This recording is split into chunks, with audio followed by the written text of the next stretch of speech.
Deuxième écriture du projet de loi organique portant révision du code électoral en République gabonaise. Réécriture consensuelle entre députés et sénateurs de la transition au terme d'une commission mixte paritaire.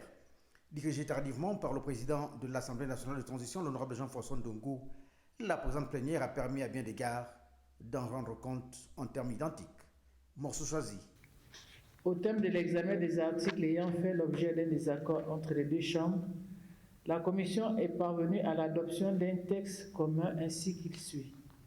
Livre 1 des dispositions communes. Titre 1 des dispositions générales. Chapitre 1 des définitions. Article 3. Pour une meilleure lisibilité et pour être plus complet, la Commission a enrichi cet article ainsi qu'il suit. Article 3. Au sens de la présente loi organique, on entend par abstention fait pour un électeur de ne pas participer à une élection politique ou à un référendum.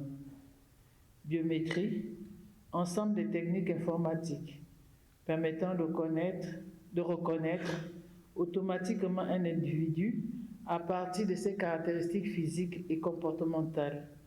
Ici, l'aboutissement d'un examen minutieux et sans répit dans le fond et dans la forme des dispositions restant en discussion. Un travail d'amendement, de réécriture et autres reformulations plébiscité définitivement par la presque totalité du collège des parlementaires des deux chambres, excepté deux abstentions. Qui est pour le rapport établi au nom de la commission mixte paritaire chargée de proposer un texte commun sur les dispositions restant en discussion du projet de loi organique portant code électoral en République gabonaise et adopté par l'ensemble des députés présents.